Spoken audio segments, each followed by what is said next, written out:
Salut à tous, comment ça va? Eh oui, déjà, l'épisode 3 de Falcon et le soldat d'hiver est sorti, et du coup, vous devez vous demander, est-ce que cet épisode vaut enfin le coup, et est-ce que la série décolle enfin? Si c'est le cas, eh bien, je vous donne tout de suite mon avis. Allez, c'est parti!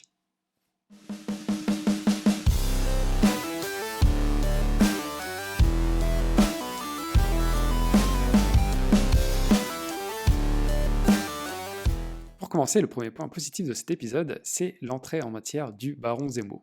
Et oui, le personnage qu'on nous avait teasé à la fin de l'épisode 2, c'est le Baron Zemo, du coup, qui fait son grand retour après Civil War, et ça fait super plaisir de le revoir. Et puis la bonne nouvelle, c'est que ce personnage fait avancer l'intrigue. Et ça, quand même, ça fait aussi plaisir parce que, on peut se le dire, l'épisode 2, ça traînait vachement et ça devenait un petit peu lourd de se dire que l'intrigue n'avançait pas. Et bah là, avec l'entrée en matière de ce personnage, l'intrigue décolle enfin et on a Sam et Bucky qui ont enfin une piste aussi pour avancer parce que les pauvres, on se demandait un peu ce qu'ils faisaient là et contre qui ils allaient se battre. Enfin, c'était vraiment pas très clair cette histoire et ils n'avaient pas du tout de piste, ils savaient pas quoi faire. Là, au moins, avec Zemo qui entre en scène, on en a pour notre argent et puis bah voilà, au moins ça y est, ça bouge, il se passe des choses et ça fait plutôt plaisir. C'est un personnage que j'aime beaucoup, qui est tout en nuances et tout en ambiguïté, et on se pose la question de est-ce qu'il va trahir nos héros? Il y a de fortes chances, hein. Il a des intentions qui lui sont propres. Quelles sont-elles? A priori, de ne plus avoir encore de super-héros, comme c'était ses intentions dans Civil War. Maintenant, à voir s'il va vraiment aider nos héros jusqu'au bout, ou si à un moment il va se retourner contre eux. Et ça, du coup, j'ai hâte de voir l'évolution de ce personnage. Mais en tout cas, il apporte beaucoup de choses. Et puis, son interprète le fait tellement bien que c'est cool d'avoir un petit personnage comme ça, bien ambigu. Et ça, j'adore. Autre personnage qui fait son retour, c'est Sharon Carter. Et oui, la nièce de Peggy Carter, la petite amie de Captain, est de retour. Et du coup, ben, comme elle avait aidé nos héros à la fin de Civil War, eh bien, on voit les conséquences de ses actes aujourd'hui. Et bien voilà, pendant 5 ans, elle était en cavale. Donc on a aussi appris que ben, elle n'avait pas été victime du snap de Thanos. Et forcément, maintenant, aujourd'hui, elle est un petit peu en galère et elle s'est retrouvée à être poursuivie par le gouvernement. Et le gouvernement ne lui a pas pardonné, comme il a pu pardonner à Bucky notamment. Et du coup, bah, là, on voit les conséquences de ses actes, et je trouve ça plutôt cool, et ça crée encore un personnage ambigu. Justement, on ne sait pas si elle aussi va trahir nos héros, parce qu'au final, elle s'est sentie un petit peu abandonnée, même beaucoup, la pauvre. Et du coup, bah, maintenant, à voir, est-ce que elle va les trahir ou est-ce qu'elle va les aider jusqu'au bout? Pour le moment, elle les aide un peu comme le baron Zemo, mais je me pose vraiment la question de savoir si l'un des deux persos va les trahir, peut-être les deux ou peut-être aucun. Mais en tout cas, ça va être intéressant de voir comment ce personnage va aussi évoluer au fil du temps. Autre élément que j'ai adoré, c'est l'entrée en scène, pas d'un personnage, mais d'une ville fictive de l'univers Marvel, Madripoor. Alors ça, pour le coup, c'était vraiment cool, parce qu'il faut savoir que Madripoor, c'est une ville issue des comics X-Men, notamment les comics Wolverine.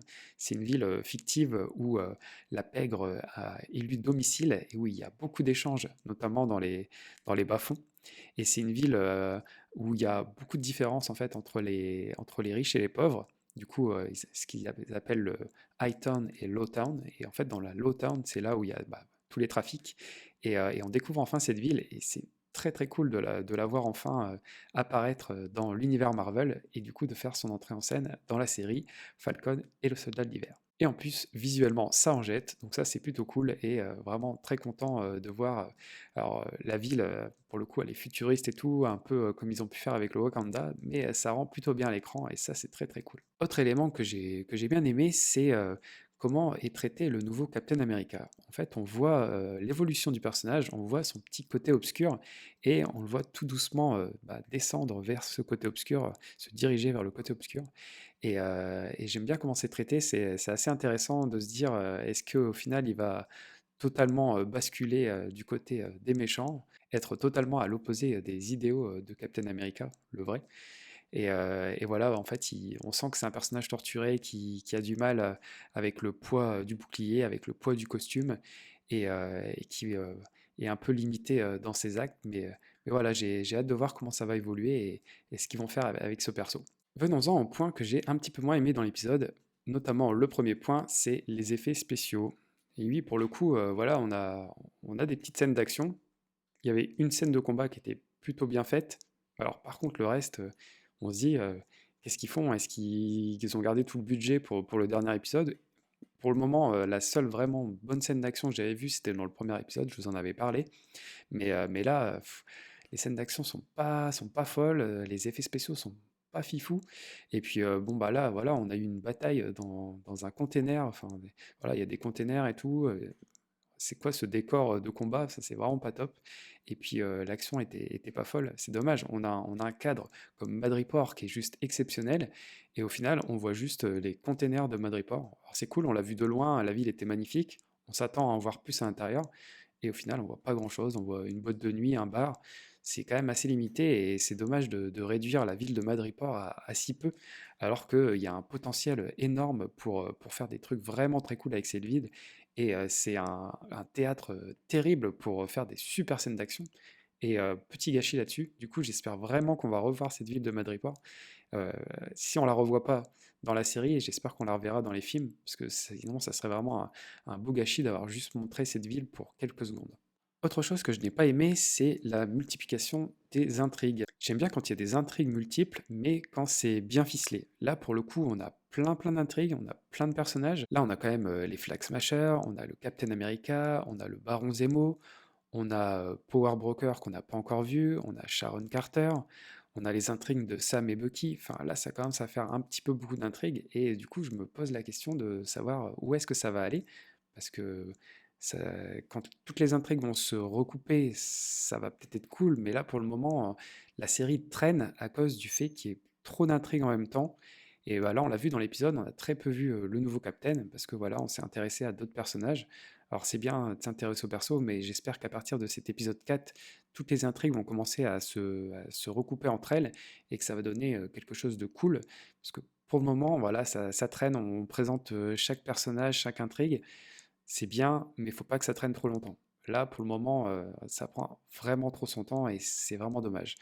L'intrigue a avancé grâce à l'entrée en scène du Baron Zemo, mais voilà, on a dû attendre 3 épisodes pour que Sam et Bucky commencent un peu à agir, et encore, pour le moment, ils se laissent entraîner par le Baron et ils n'agissent pas vraiment d'eux-mêmes.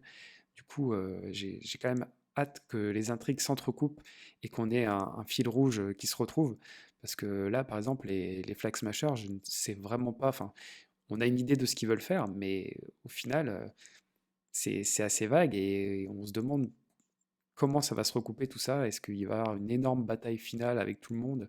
Je ne pense pas. Là, pour le coup, les intrigues multiples, ça n'aide pas le récit à avancer et c'est un petit peu problématique pour moi, je trouve. Bon, du coup, au final, est-ce que j'ai aimé cet épisode? Eh bien oui, c'était un épisode plutôt cool avec l'histoire voilà, qui avance. Donc ça fait plaisir. Mais comme je vous disais, des intrigues multiples qui pour le moment ne se recoupent pas, ça me gêne un petit peu. Du coup, c'est laborieux. C'est vraiment très laborieux cette série. Après avoir vu Vendavision, qui se prêtait plutôt bien à l'exercice des épisodes multiples, justement avec les théories nourries par les fans, là on est sur quelque chose d'un peu plus convenu où on est bien pris par la main et voilà, il y a juste à suivre. On ne peut pas vraiment faire des théories, juste peut-être deux, trois sur les origines d'un personnage ou qui est tel perso, notamment le personnage de Power Broker où on se demande qui ça peut être. Sûrement peut-être un personnage qu'on connaît ou un nouveau personnage, on ne sait pas. Mais voilà, ça reste assez léger et j'ai hâte quand même qu'il se passe des choses très concrètes et que l'histoire avance vraiment très concrètement, parce que pour le moment, là, elle a avancé, mais on avance à tâtons, hein, c'est encore léger. Voilà, donc allez, on y va, on lève les chevaux, on y va, on envoie des belles scènes d'action, parce que là, au niveau scène d'action, c'était quand même léger, et c'était en plus pas terrible. Donc voilà, faut se dire, épisode 4, vends-nous du rêve, parce que pour le moment, ben, un épisode 1 qui était introductif, qui était cool, un épisode 2 qui était très décevant, et là un épisode 3 qui relève un petit peu la barre, notamment avec l'entrée en scène du Baron Zemo. Ce personnage, voilà, je me dis, ça peut être cool qu'il soit là, ça peut être cool qu'il apporte quelque chose au récit et qu'il fasse bouger les choses. Moi j'aimerais que ça soit le vrai méchant de l'histoire, ça serait cool. Mais voilà, on va voir ce que nous prépare Marvel, mais j'ai hâte de voir la suite. Je suis toujours accroché par la série, mais j'ai quand même moins d'attente de l'épisode que je pouvais en avoir avec WandaVision. Voilà, mais ce n'est que mon avis. J'espère que ça vous a plu. N'hésitez pas à mettre un petit pouce vers le haut si ça vous a plu, à vous abonner si vous ne voulez rater aucune des actus super-héroïques qui arrivent. Et puis d'autres vidéos arrivent très très vite, notamment une vidéo sur les easter eggs de cet épisode 3. J'aime bien les easter eggs, donc je pense que ça pourrait peut-être vous plaire. Vous me direz dans les commentaires. Et puis voilà, je vous dis à très vite. Salut!